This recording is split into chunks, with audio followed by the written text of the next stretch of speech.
시청자 여러분 안녕하십니까? 무기고 시간으로 돌아왔습니다. 오랜만에 우리 무기를 소개하네요. 네, 오늘 소개해드릴 무기는요, 그동안 제가 벼르고 별렀던 무기입니다. K9만큼 화려하진 않지만 우리의 사정을 감안했을 때 굉장히 가성비 높은 녀석이라고 할 수 있죠. 바로 우리 육군의 독특한 차륜형 자주포 K105A1입니다. 작년 12월에 3차 양산이 결정된 이 K105A1은요, 항상 똥포라고 불렸던 105mm 곡사포를 더 이상 똥포가 아닌 든든한 화력 지원 수단으로 탈바꿈시킨 물건입니다. 더욱이 대량의 포탄이 소모되는 러시아 우크라이나 전쟁의 교훈을 생각한다면 엄청난 잠재력을 지닌 무기라고 할 수 있죠. 따라서 오늘 샤르의 군사연구소에서는요, 더 이상 똥포로 불려서는 안 될 우리 대한민국 포병의 K105A1 차륜형 자주포에 대해 알아보는 시간을 갖겠습니다.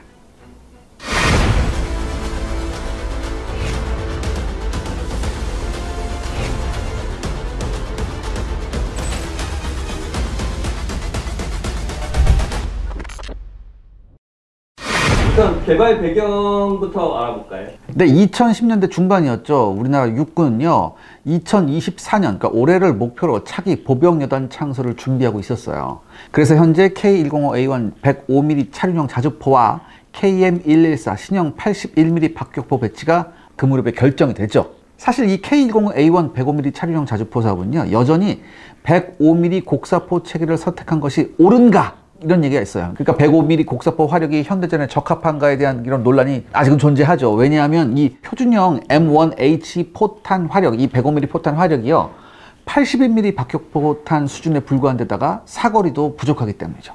그런데 이런 문제들은 다행인지 불행인지 미국 육군도 겪었기 때문에 한국군도 이 답을 그대로 선택을 했습니다. 이 이야기는 제가 차차 해드리고요.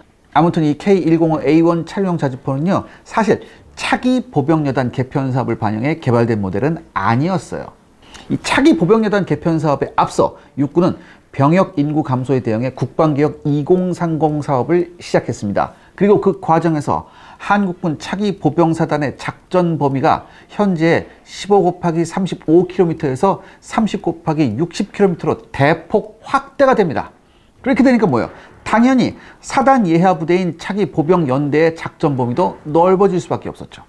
덧붙여서 한국 육군이 상대해야 할 북한군 보병 연대가 122mm 견인 곡사포하고 107mm 다연장 로켓포를 보유한 강력한 화력을 자랑한 것과 비교해서 우리나라 육군 연대 화력은요, 4.2인치 박격포 12문에 불과했습니다. 그러니까 포방부라는 별명이 무색하게 화력적으로 크게 열세한 거죠. 더욱이 우리나라 보병연대의 핵심 화력인 4.2인치, 그러니까 107mm 박격포는요, 전 세계적으로 거의 퇴역한 상태입니다. 그러니까 박격포 체계와 탄약 모두 노후화가 심각해서 훈련 시에도 상당한 불발탄이 나오는 실정이에요. 그러니까 여러분 박격포 운영해 보신 분들 알겠지만, 만약에 박격포 훈련하는데 불발탄이 딱 나서 탄이 박격포 신안에 딱 멈췄어. 이때부터는 살 떨리죠. 그쵸? 여러분 아실 거예요. 아무튼 그래서요, 한국 육군은요, 미 육군이 4.2인치 박격포의 대체 무기로 선정했던 120mm 활강형 박격포를 배치하고자 했어요. 그래서 실제 2000년대 초반에 이스라엘 솔탐사체 120mm 박격포가 후보로 선정되기도 했었죠. 하지만 미군은 전시 예비탄 문제에다가 이 120mm 박격포 사거리 문제가 겹쳐서 큰 논란이 발생합니다. 그리고 그 과정에서 새롭게 105mm 곡사포가 대체 전력으로 떠올랐어요. 이걸 한번 자세히 우리가 살펴볼 필요가 있는데요. 미 육군이 배치 중인 120mm 강선형 박격포의 표준 사거리는요, 8km였습니다. 그러니까 탄두 최적을 반으로 줄이고 랩탄, 그러니까 로켓 모터탄을 사용할 시에도 최대 13km까지 날아갈 수 있는 정도였죠. 근데 이와 비교해 대체품으로 검토된 M101 곡사포는요, 22구경 포신과 7호 장약을 통해서 기본적으로 11.2km의 최대 사정거리를 확보할 수 있고요, 추가로 베이스 브리드 탄을 생산할 경우 큰 위력 감소 없이 15km 이상의 사거리를 확보할 수 있었다고 판단했고, 이게 실제로 증명이 됐죠. 그 베이스 브리드 탄은 뭔가요? 이 베이스 브리드 탄, 보통 비비탄이라고 불러요. 이 베이스 브리드 탄은요, 항력 감소탄이라고도 해요. 그래서 이게 누가 했냐, 이게 전설적인 화포공학자인 캐나다의 제럴드 불 박사가 개발했어요.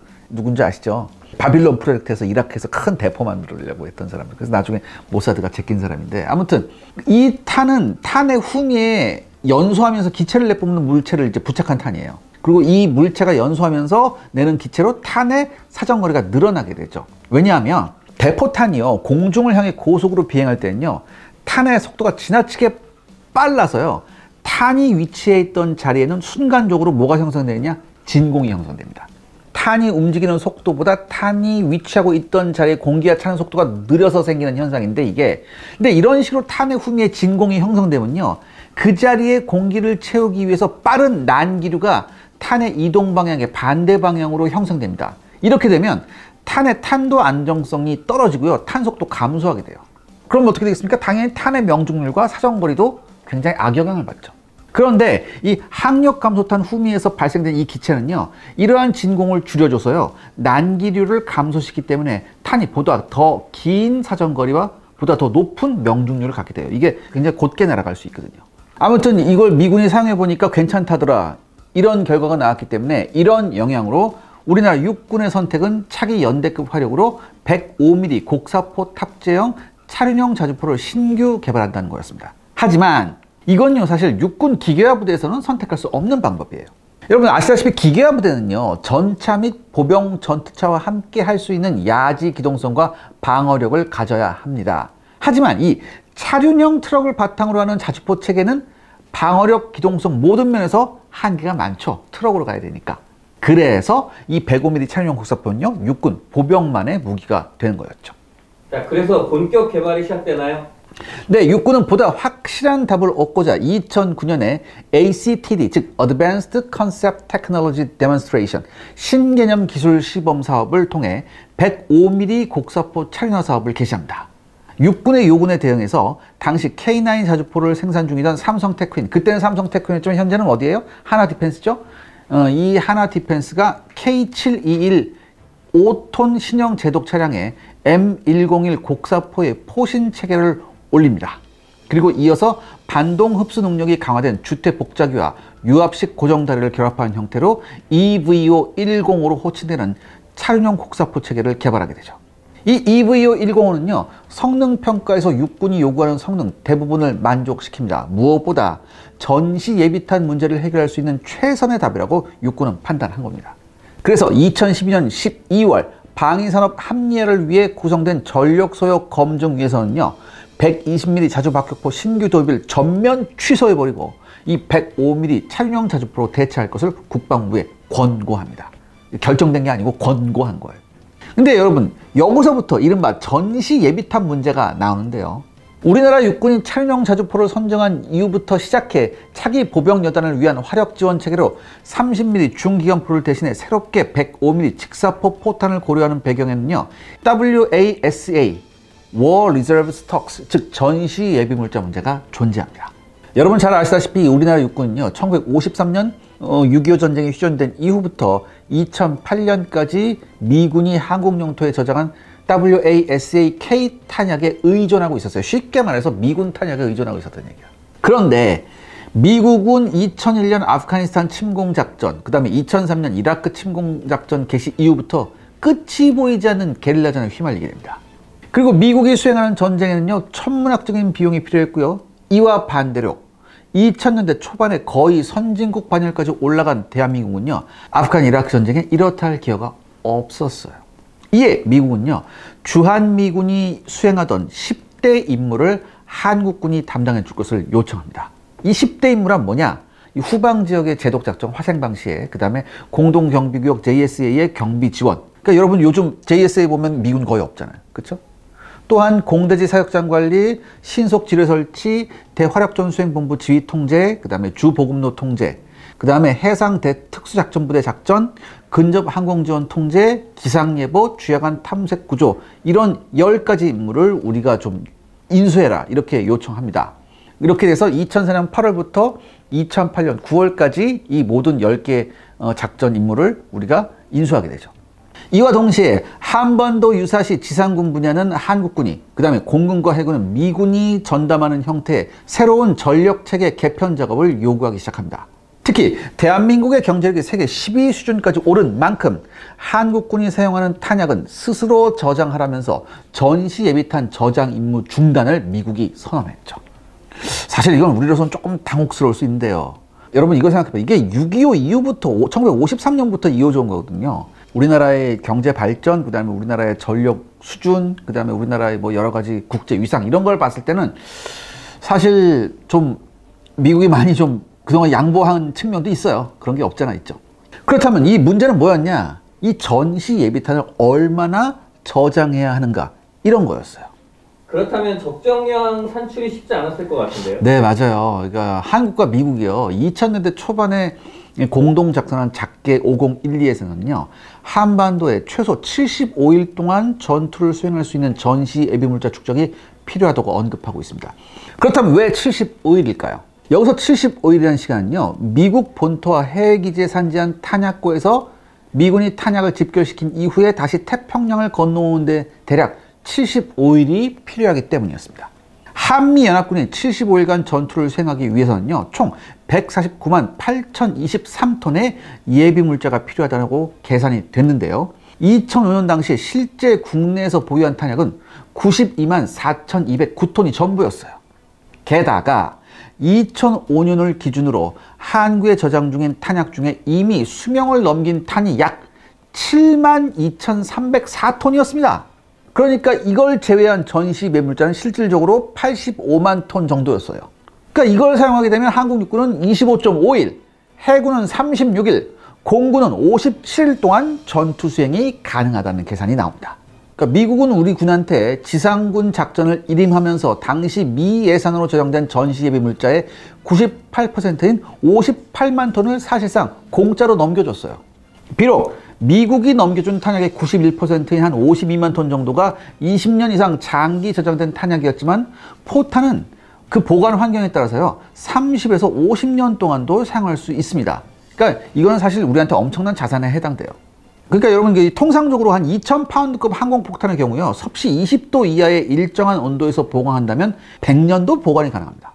그리고 105mm나 155mm와 같은 포탄들도요 20도 이하의 일정한 온도라면요 최소 30년 이상 실제 최적 환경이라면 50년도 저장이 가능해요. 단 이와 비교해서 그 대공미사일과 같은 유도탄, 그 미사일 같은 계열은요 이 안에 뭐 열전지하고 복잡한 전자부품이 많잖아요. 그 때문에 이런 수명 문제로 인해서 섭씨 15도 정도의 좋은 저장 환경에서라도 기껏 12에서 15년 정도의 저장 수명을 가질 뿐입니다. 대신 수명 연장은 가능해요. 2010년 연평도 포격 사건 당시에 북한군이 발사한 전체 포탄의 65%가 불발탄이었다는 것은요 그만큼 북한군 탄약 체계의 관리와 유지가 형편없었다는 것을 증명하는 겁니다.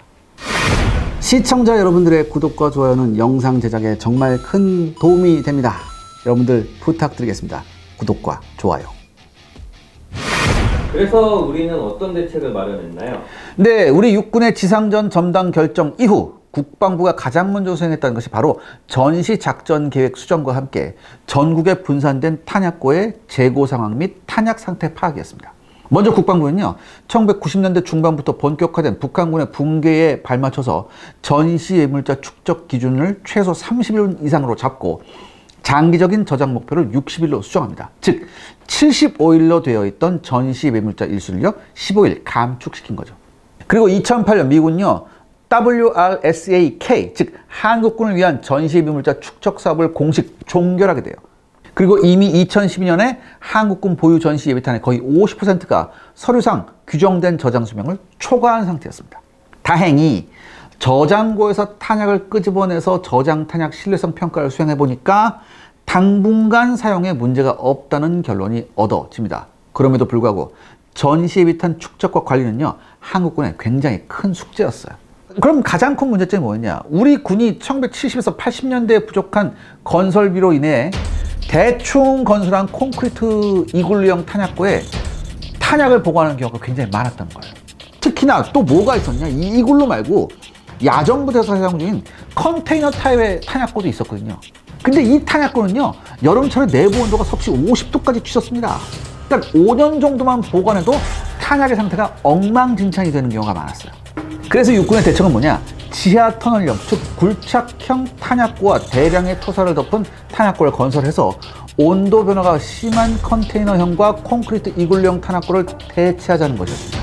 이 지하 굴착형 탄약고는요 상시 20도 이하를 일정하게 유지하고요 상습 장비만 설치하면 재래식 포탄과 장약의 경우에는 통상 30에서 50년 정도, 유도 무기도 설계 수명은 10년이지만 터널형에서는 15년 정도까지 무려 50%나 수명을 향상시킬 수 있었습니다. 그래서 육군의 대책은요, 노후화된 탄약을 점차로 신형탄으로 교체함과 동시에 무엇보다 항온과 항습이 유지되는 신형 탄약고에 탄약을 저장함으로써 단 1회 양산만으로 30에서 50년 동안 전시 예비탄을 사용한다는 것이었죠. 그래서 육군은요, 전시 예비탄 확보를 위해 국내에서 탄약 생산을 시작함과 동시에 가능하면 기존 저장탄을 활용하자 노력하기 시작합니다. 대표적으로 오늘의 주인공인 K105A1 차량용 자주포 사업을 통해 105mm 곡사포 체계와 탄약을 재활용하면 물론 신규 개발된 유도 미사일을 제외하고는 완전히 새로운 규격의 탄약 채용을 기피하게 되죠. 그럼 여기서 볼 게 뭐였냐? 이 국내에서 운용 중인 이 M101 곡사포의 대부분은요, 1940에서 1953년 사이에 생산된 것들이에요. 그러니까 똥포가 많죠, 사실. 근데 이게 이 포가요, 포신 수명이 2만 발이거든요. 그리고 부품 재고량도 비교적 넉넉합니다. 그래서 포 자체의 실효성에는 이렇다 할 문제가 없었어요. 다만 장기 운영으로 인해서요, 주퇴 복잡기의 수명이 한계에 다가오고 있었어요. 그래서 통상적으로요, 4호 장약 이상은요, 사용하지 않고 있었다고 합니다. 이 장약 번호가 높을수록 그 장약 수가 많기 때문에 멀리 나가거든요. 이 M101 곡사포용 장약은요, 고속 발사를 위해서 황동 재질로 된 탄피 형식을 하고 있습니다. 그러니까 총알같이. 보통 150mm 뭐 탄하고 장약하고 따로 하는데 얘는 한 완세트로 돼 있어. 그냥 넣고 그냥 쏘면 되는 거예요. 그리고 기본 포장 단계에서 탄피의 1호 장약이 넣어져 있습니다. 여기에 추가로 2개에서 6개의 장약을 넣어서요, 7호 장약까지 사용하면 최대 11.3km의 사정거리가 나오죠. 한국군이 주력으로 사용하는 포탄의 표준형 M1H2탄은요, 중량이 약 15kg이고요. 내부의 장약 2.18kg을 가지고 국내에서도 KM1이라는 이름으로 1990년대까지 생산을 했었어요. 그런데 이 통상적으로 이 M1H2탄의 위력은요, 평지 지형이라면 반경 20m 정도의 적을 제거할 수 있거든요. 근데 유계용 참호에 대해서는 큰 위력을 발휘하기 힘들고요. 전체적으로 한국군의 현용 81mm 박격 포탄과 비슷한 위력으로 평가되고 있습니다. 하지만 이 105mm 탄은요, 무려 340만 발이라는 엄청난 제고량을 자랑하고 있었습니다. 또한 이 상당한 그 탄약 수명이 남아 있어서 약 10에서 20년간은요, 대규모 양산이 없이 운영할 수 있었어요. 이 현재 알려진 105mm 탄의 단가는요, 서류상으로 한 3, 4만 원 정도예요. 근데 20에서 30년 전에 책정된 가격이거든요, 이게. 그러니까 현재 재생산을 수행할 시에는 한 발당 이게 20에서 30만 원 정도 비용이 소모된다고 합니다. 그리고 또 모두 생각해 봐야 되냐? 이 노후탄 재생 비용도 한번 생각해 봐야 돼요. 아무튼 우리나라 육군이 미국이 제공한 전시 예비탄을 사용해서 우선은 시간을 벌고자 했었고요. 아까 제가 말씀드렸죠. 그리고 전시 예비탄의 수명에 발맞춰 점차로 신규 탄약을 생산해서 전시 예비탄을 축적함과 동시에 성능 자체도 향상시키고자 했습니다. 그리고 그 계획의 대표적인 산물이 바로 오늘의 주인공 K105A1 차륜형 자주포였습니다. 자, 그러면 이제부터 본격적으로 K105A1의 성능을 알아봐야 될 것 같은데요. 네, 지난 시간에 말씀드렸던 ACTD 사업을 통해 개발된 105mm 차륜형 자주포는요, 앞서 해외 사례를 참고해서 K721 5톤 신형 제독차 차량의 기존 M101 곡사포의 포신 체계를 올린 이후 여기에 반동 흡수력이 강화된 신형 주퇴 복잡기를 결합한 모델이라고 제가 말씀드렸었죠. 그러니까 주요 개량 사항을 보면요, 주퇴 복잡기가 좁은 각도 내에서는 좌우의 회전이 가능토록 개조했고요. 원하는 각도로 포신을 방열할 수 있는 전기 구동식 자동 구동 장치가 장착되어 있습니다. 그리고 타이어 차량이라는 특성을 반영해서 차대를 안정화시킬 수 있는 2개의 유압식 고정 장치를 추가로 여기서 설치했습니다. 이 K105A1은요, 강력한 사격 통제 시스템과 전기식 구동 장치 덕분에 포방열 소요 시간이 차량 정차 후 30초 이내입니다. 그리고 사격 지시를 명령받으면요, 이후 발사까지는 1분밖에 안 걸려요. 운용자 역시 포반장과 2명의 포수, 1명의 운전병을 합쳐 5명의 포병이면 충분했습니다. 이동 준비에 단지 30분만 필요하고요. 그 전술적 능력은 최신형 자주포와 거의 동등했죠. 그러니까 이걸 기존 견인식 M101 곡사포하고 비교해보면요, 차량을 통해서 견인된 이후에 측지 과정을 거쳐야 돼요. 이 견인식은. 그 다음에 초탄을 발사하는 데까지 얼마? 5분이 걸립니다. 이거 5분도 이게 굉장히 잘하는 부대가 5분 걸려요. 그리고요, 한문의 M101이 곡사포를 위해서 포반장, 사수, 부사수 1, 2번 포수, 그 다음에 운전병을 합쳐서 8명이 필요합니다. 또한 견인형 105mm 곡사포는요, 사격 이후 기존 진지를 이탈하는데 최소 10분이 걸려요. 그러니까 이거 어떻게 됩니까? 적군의 대포병 사격에 대응할 수 없는 그런 한계가 분명하죠. 그러니까 러시아 우크라이나 전쟁에서 왜 미국의 최신형 155mm M777이 개작살 났습니까? 카운터 어택 받아서. 얘도 어쩔 수 없는 거예요. 이와 비교해서요, 이 105mm 차량용 자주포는요, 대형 트럭을 사용하는 만큼 1, 2분 이내에 장비를 철수하고 사격 지점을 이탈할 수 있습니다. 또한 차량 내부에 60발의 탄약과 장약이 저장되어 있거든요. 그렇기 때문에 지속 사용 능력도 굉장히 우수해요. 이 사격 통제 장치가 궁금한데요. 네, 이 사격 통제 장치는요, K55A1 개량형 자주포에 장착된 모델을 그대로 옮겨왔습니다. 주요 성능으로는요, 지상형 관성 항법 장치와 GPS 항법 장치를 사용해 자주포의 위치 및 자세 정보, 그리고 고도 데이터를 획득할 수 있는데, 이거는 K55A1하고 동일해요. 근데 차이점이 있어요. 뭐가 있냐? 북한의 GPS 제밍에 대응해서요, 국산화된 항제민 GPS 항법 장치가 추가로 장착되어 있습니다. 또한 한화를 통해서요, 해외 도입에 의존하던 지상형 관성 항법 장치가 국산화됐어요. 그리고 탑재된 신형 포반 전술 컴퓨터를 통해서요, 사격 정보 획득, 재원 계산, 포탑 방어를 위한 포 구동 장치의 운영, 유무선 음성 및 데이터 통신, 각종 포반 정보 전시, 탄약 현황, 표적 정보 등의 데이터 관리 모두를 수행할 수 있게 됐습니다. 그러니까 뭐 완전히 디지털화가 된 거예요. 이 신형 포반 전술 컴퓨터는요, 포대 지휘부에 해당하는 FDC, 즉 포병 사격 지휘 체계에 연동되면 물론 대대급 B2CS 전술 지휘 통신 체계하고도 연동이 됩니다. 이 B2CS가 뭐냐면 바탈리온 배틀 커맨드 시스템이라는 거예요. 덕분에 기존 포병대처럼 곡사포 6문 혹은 자주포 6대 단위로 움직일 필요 없이 포병 지휘 라인으로 직접 사격 정보를 수신하거나 독자적으로 사격하거나 혹은 전방 광측 부대의 통제에 따라 언제든지 사격이 가능합니다. 또한 우리 육군은요, K105A1의 원활한 운용을 위해서 한화 시스템이 개발한 다기능 광측경을 보급하고 있는데요.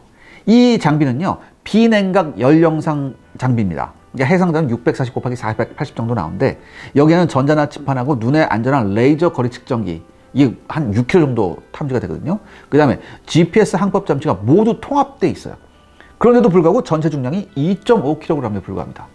그러니까 이렇게 되니까 여러분들, 이 다기능 관측경을 가진 관측자가 사격할 표적을 관측하기만 하면 곧바로 사격할 수 있는 표적 정보가 자동으로 산출돼서 어떻게? B2CS 전술 통신망으로 전달이 됩니다. 이렇게 되면 어떻게 돼요? 포격 호출은 물론 야전군 지휘관 전체가 이 정보를 공유하게 되죠. 우리 육군은요, 현재 이 B2CS를 활용해서 K105A1 차량용 자주포와 4.2인치 박격포를 연동하고 있습니다. 그러니까 수색 부대가 소유한 다기능 관측형을 사용해서 표적을 타격할 수 있죠. 근데 더 중요한 게 뭐냐, 여러분들. 이 다기능 관측경은요, 전문적인 훈련을 받지 않아도 사용할 수가 있어요. 워낙 디지털화가 잘 되어 있기 때문에. 또한 실수가 발생할 여지가 별로 없습니다. 그래서 현재는 일반 소대급 지휘관까지 널리 배치하는 시험이 진행되고 있어요. 그러니까 군이 여러분들 수색대에다가 이 다기능 관측경을 배치한 이유가 뭐냐면, 과거에는 여러분 잘 아실 거예요. 이 포병 사격 유도가 굉장히 힘들었어요. 이걸 하기 위해서는요, 엄청난 훈련이 필요했습니다. 지형 지물이나 지도를 보고서 좌표를 정확히 따야 되거든요. 근데 자칫 관측자가 지도를 잘못 읽거나 위치 데이터를 잘못 확보하면 엉뚱한 곳에 사격을 하게 됩니다. 이게 잘못하다가는 아군이 포탄을 뒤집어 쓸 수 있고요. 혹은 민간인도 오폭을 당할 수 있어요. 하지만 이 다기능 관측경은요, 모든 전자화 및 자동화가 되어 있어서요, 데이터를 잘못 입수하거나 전달할 여지가 별로 없습니다. 그래서 아까 그 운용시험 하고 있었다고 그랬잖아요. 이 시험이 성공적으로 진행된다면 다기능 관측경 혹은 이와 비슷한 관측 장비가 야전군 전체에 널리 보급될 것으로 보입니다. 이 K105A1, 네. 이게 굉장히 우수한 시스템인 것 같긴 한데 좀 아직 부족한 부분이 있을까요? 네, 아쉬운 점이 있습니다, 사실. K105A1은요, 대당 가격이 7억 순에 불과합니다. 그리고 약 340만 발에 달하는 전시 예비탄 덕분에 탄약 획득 비용은 제로예요. 그러니까 가성비의 끝판왕이에요. 하지만 문제는 뭐냐? 이 105mm 포탄의 노후화가 점차로 심각해지고 있으면 물론 위력이 경쟁 모델인 120mm 박격포보다도 떨어진다는 점이죠. 즉 한마디로 뭡니까? 화력이에요. 이 우리 육군이 사용 중인 이 105mm 곡사포용 M1H 표준탄의 전체 중량은요 한 15kg 정도 돼요. 근데 내부에 이 TNT 혹은 TNT와 아마토를 50대 50으로 집어넣은 장약 2.18kg이 충전됩니다. 반면 120mm 박격포에서 널리 사용 중인 이 M48 표준탄의 전체 중량은요 12.6kg이에요. 그 다음에 내부에는요 컴포지션 B 폭약이 2.2km 충전되어 있습니다. 이 105mm 곡사포가 구경이 작음에도 포탄의 중량이 무거운 이유는요 훨씬 강한 포구압으로 발사되면 물론 포신 안에서 높은 속도로 회전하기 때문에 충분한 탄체 강도가 요구되기 때문이에요. 하지만 120mm 박격포탄은요 105mm보다 강력한 위력을 발휘합니다. 이게 155mm 표준탄에 비해서 한 60에서 85% 수준의 살상 면적을 갖고 있는 걸로 그렇게 평가가 되거든요. 120mm 박격포탄이. 그러니까 우리 거 120mm 박격포탄에 정확한 데이터가 공개되지는 않았지만 이게 풍산이 개발했는데 이 풍산이 이거 개발할 때 참조한 게 뭐냐면 프랑스의 TDA사의 이 강선식 PR1 박격포탄이었거든요. 근데 요 포탄을 보면요 69도의 각도로 지상에서 폭발하게 되면요 그 살상 면적이 약 1290제곱미터에 이른다고 합니다. 특히 근접 신관을 사용해서 3m 공중에서 폭발하면요 1530제곱미터예요. 그러니까 이거는요 지면과 명중한 순간에 폭발한 155mm 고폭탄의 살상 지역이 1015제곱미터인과 비교해 약 50% 향상된 살상 면적이에요. 그러니까 프랑스계 기존의 120mm 박격포탄보다 훨씬 좋은 거죠. 그러니까 우리도 요걸 참고했으니까 아마 요 정도 나올 거다. 그러니까 이렇게 박격포탄이 우수한 게 뭐냐. 여러분 박격포탄은요 거의 수직에 가까운 각도로 지면과 충돌을 해요. 그렇기 때문에 이렇게 되면 원형으로 파편을 형성할 수 있습니다. 이거와 비교해서 곡사포탄은요 어떡합니까? 멀리서 쏘기 때문에 40도 정도의 비스듬한 각도로 명중합니다. 이렇게 되면요 위력의 상당 부분이 낭비되는 경향이 있어요. 이 105mm M1H2탄의 살상 면적은 700제곱미터입니다. 그렇기 때문에 최신형 120mm 박격포탄의 약 절반에 불과하죠. 그렇기 때문에 약 81mm 박격포탄하고 비슷한 수준으로 평가되는 거예요. 그리고 또 하나 있어요. 이게 위력이 너무 떨어지잖아요. 그러니까 이게 105mm 탄이 사실 옛날 기술로 만들었잖아요. 그런 탄체를 사용하기 때문에 그렇고 또한 폭발 속도가 낮은, 즉 폭속이 낮은 TNT가 주 장약으로 사용되기 때문입니다. 시청자 여러분들의 구독과 좋아요는 영상 제작에 정말 큰 도움이 됩니다. 여러분들 부탁드리겠습니다. 구독과 좋아요. 이거에 그러면 해결책은 없나요? 다행스러운 건요. 미국 육군도 M777 155mm 견인포를 배치하기 이전까지는 105mm M119 견인포가 주력이었고요. 105mm M1 고폭탄의 위력 부족을 해결하고자 많은 연구를 진행했었어요. 대표적으로 2011년에 미 육군은요, 신형 M1130E1 포탄을 개발해서 테스트를 시행했는데요. 이 M1130E1 포탄은요, PFH, Performed Fragmentation High Explosive, 즉 성형 파편 고폭탄 기술을 사용했습니다. 그 결과 155mm 표준탄 이상의 위력을 보여줬어요. 이 PFH-탄은요, 기본적으로 공기저항이 낮은 볼 베어링 형태의 파편을 사용합니다. 이 볼 베어링 파편의 중량은요, 공격 목표에 따라 달라져요. 즉, 공격 목표가 중장갑 차량이면 중량이 큰 볼 베어링을 하고요. 경차량이나 보병용이라면 중량을 줄인 대신 보다 많은 볼 베어링을 선택해서 살상 면적을 넓히게 되죠. 이 기본적으로 M1130E1 포탄의 표적은요, 경차량과 방탄복을 입은 보병입니다. 이들 표적 타격에 가장 적합한 중량의 볼 베어링을 선택하는데요. 이 볼 베어링 뭉치를 에폭시 수지를 사용해서 포탄 외피에 부착시키는 방식으로 제조합니다. 덕분에 M1130E1 포탄의 외부 케이스는요, 파편의 역할보다는 발사 시에 압력을 견디는 그냥 그런 깡통 역할만 수행하는 거예요. 그리고 파편 형성이 있는 주로 포탄 케이스 내부에 따라 배열된 볼 베어링이 수행하는 거죠. 그러니까 이걸 테스트해 보니까 어떠냐. 기존 M1H 표준탄과 비교해서요, 이 M1130E1 탄이 최대 2배에서 4배 향상된 능력을 보여줬습니다. 이 남아프리카 공화국도 비슷한 테스트를 했었는데요. 남아프리카 공화국이 개발한 105mm 곡사포형 PFH-탄은요, 살상 영역이 무려 1684제곱미터였습니다. 그러니까 뭐예요? 기존보다 살상 영역이 66% 정도나 확대됐고요. 마찬가지로 원형의 볼 베어링을 사용해서요, 표적에 대한 관통력이 보다 우수했다고 합니다. 그러니까 여러분 사진 한번 보세요. 이 에폭시 수지 안에 이런 볼 베어링. 그러니까 이거 그때 남아프리카 공화국이 별명이 뭐냐면 악마의 탄이에요. 그러니까 쉽게 말해서 여러분들 크레모아를 포탄으로 해서 또 한다. 그렇게 생각하시면 돼요. 이 볼 베어링탄은요, 현재 국내에서는 해군용 40mm 대공포 한 포탄, 그 다음에 육군용으로는요, 130mm 구령 다연장 로켓과 K236 40mm 복합 기능탄, 그리고 신형 80mm 성형 파편탄 등에 사용되고 있습니다. 또한 현용 M101 곡사포의 사거리는요, 7호 장약을 통해 최대 11.3km 정도인데요. 이 신형 M1130 2원탄은요, 기본적으로 베이스 브리드 탄이에요. 지난 시간에 말씀드렸었죠. 그리고 이 안에 뭐가 들어있냐? 보다 발전된 XM350 이런 장약이 있어요. 그러니까 이거를 하게 되면은 어떻게 돼? 사거리가 17.8km까지 늘어나요. 그러니까 여러분 어때요? 20km 안쪽에서는 155mm 안 부러운 거죠.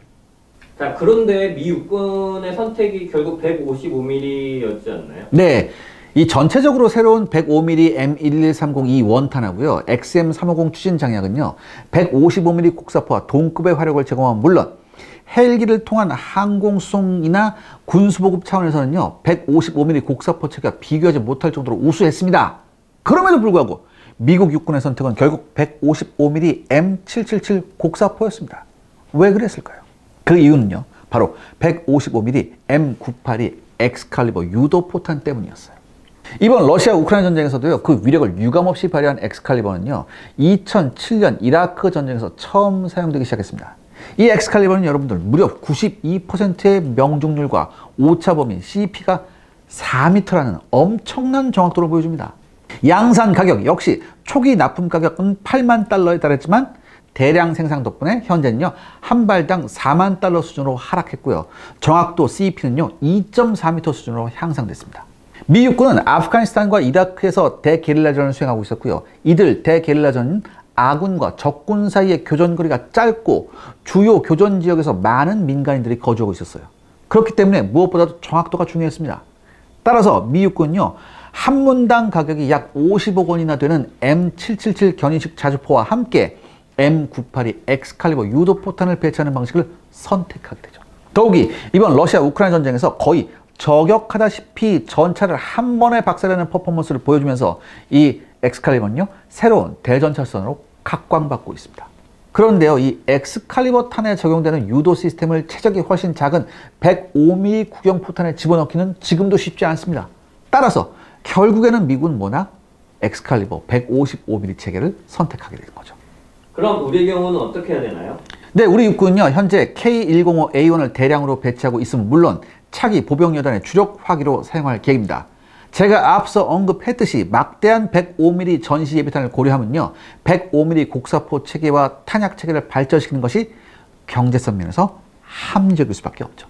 또한 국내 포탄의 기술은 그야말로 세계 최고 수준입니다. 여러분 아실 거예요. 풍산 외국 나가서 보면요, 지금 외국 업체들이 설설 깁니다. 풍산 앞에서. 그런데 미국과 남아공이 개발한 이 105mm PFH-2탄을 개발함과 동시에 XM350 장약과 동등 이상의 모듈식 장약을 충분히 우리 업체도 개발할 수 있어요.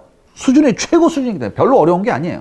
또한 이들 탄약들은요, 항원 항습이 유지되는 지하 탄약고에서 보관할 시에는 50년 수준의 장기 저장이 가능하고요, 제한 면적에서 155mm 표준탄보다 우수한 성능을 자랑합니다. 비록 사거리 면에서는 한계가 있지만 차기 보병여단의 작전 범위를 충분히 커버할 수 있고요, 그렇기 때문에 큰 문제가 아니에요. 더욱이 우리 육군은요, 155mm 구경 한국형 엑스칼리버를 개발 및 배치할 예정입니다. 따라서 정밀 제압 사격이 필요하면 사단에 배치된 155mm 곡사포와 한국형 엑스칼리버를 사용하면 돼요.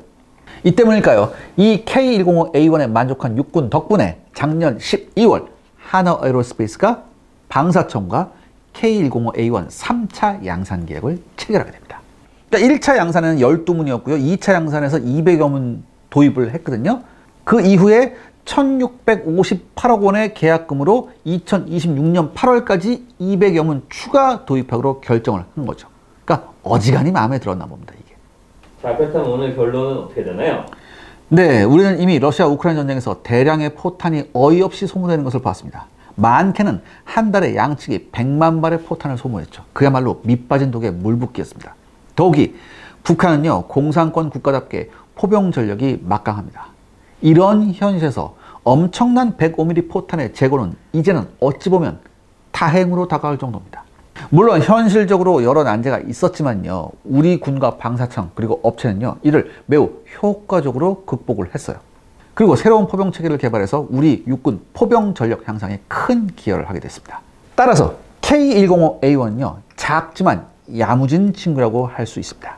그리고요, 여러분들 기존의 탄을 재활용하는 것도 의미가 있지만 이왕이면 미국처럼 새로운 탄도 꼭 개발했으면 좋겠습니다. 이렇게 되면요, 분명 수출 시장에서 충분히 베이비 K9 소리를 들을 수 있을 것도 같거든요. 아무튼 우리의 K105A1은요, 가성비의 끝판왕으로서 앞으로 더욱 기대가 되는 자주포임은 틀림없는 것 같습니다.